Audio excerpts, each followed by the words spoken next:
হতাশা নয়, জীবন অনেক সুন্দর। সংকট তো আসবেই, সেই সংকট থেকে বেরিয়ে আসার জন্য আমাকেই চেষ্টা করতে হবে, কেউ পাশে দাঁড়াবে না। আমি যদি কোনো একটা ভুল করি, সে কিন্তু আমাকে ডাক দিবে যে মৌ, তুমি হয়তো এটাকে অন্যভাবে চিন্তা করে দেখতে পারো।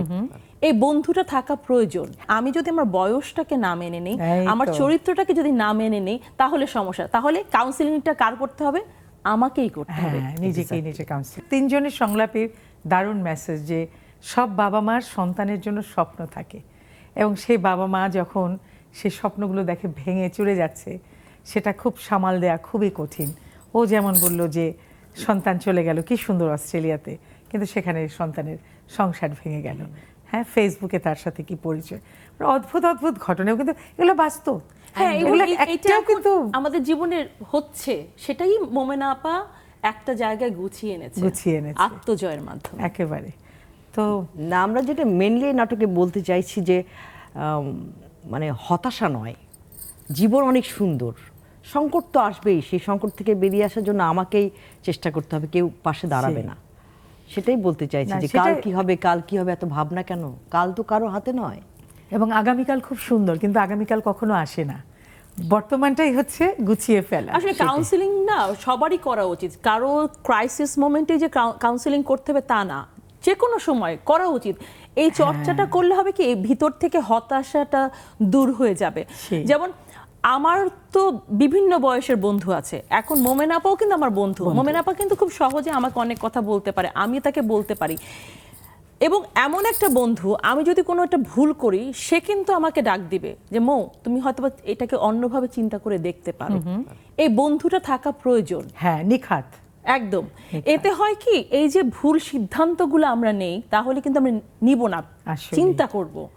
কাউন্সিলিং এর কথা যে বললে মৌ, এটা কিন্তু আমাদের এখনো এই কালচারটা তৈরি হয়নি। হ্যাঁ, আমরা কাউন্সিলিং শুনলে ভাবি যে পাগলের ডাক্তারে যাচ্ছি। আমি বলছি না, কিন্তু সেটা হতে পারে আপনার জুনিয়র, হতে পারে আপনার সিনিয়র, বা এমন একটা মানুষ তাকে আপনার দেখে মনে হলো যে হ্যাঁ, আমি এর সাথে কথা বলতে পারি। কথা বলাটা অনেক জরুরি, ভীষণ। কথা এই যে তোমাদের মঞ্চ নাটকে যে টেকনিক্যাল শো হয়ে গেল, তারপরে অবনী আসলো, এখানে কিন্তু অবনীর একটা কাউন্সিলিং এর দরকার ছিল। হ্যাঁ হ্যাঁ, তাই না? বা তুমি এতদিন পরে আবার মঞ্চে চলে আসলে, তোমার একটা কাউন্সিলিং এর দরকার আছে। মোমেনা আপা লিখলো, মানে আমরা কিন্তু প্রতিটা নতুন পদক্ষেপেই আমাদের কাউন্সিলিং দরকার। একটা নতুন সংসার বাঁধতে গেলে, দেশ ছেড়ে বিদেশে সেটেল হতে গেলে, নতুন একটা কর্মস্থানে চলে গেলে, প্রত্যেকটা জায়গায় কাউন্সিলিং দরকার। কিন্তু আমাদের এখানে যেটা হয় যে যার সাথে, মানে একা কাউন্সিলিংয়ে গেলে তো হবে না, তাকে ঘিরে যারা আছে তাদের সহ যেতে হবে। এখানে আমাদের মুশকিলটা হয়, এই সহযোগিতাটা নেই। একদমই তাই। যেমন আমি বলবো যে আমি যখন মিডিয়াতে কাজ শুরু করেছিলাম, তখন আমি নায়িকা চরিত্রে অভিনয় করতাম। এখন সময়ের সাথে সাথে আমি এখন ভাবি করছি, মা করছি, সময়ের সাথে সাথে কিন্তু আমার চরিত্র পরিবর্তন হচ্ছে। আমি সামনের দিকে আরো যাব, দাদি করব, নানি করব, এটা আমার ইচ্ছা। এখন আমি যদি আমার বয়সটাকে না মেনে নেই, আমার চরিত্রটাকে যদি না মেনে নেই, তাহলে সমস্যা। তাহলে কাউন্সিলিংটা কার করতে হবে?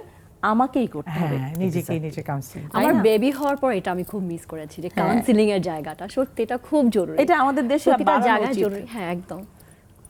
এবং আমরা শেয়ার করতে লজ্জা পাই, ভয় পাই যে কে কি বলবে না বলবে।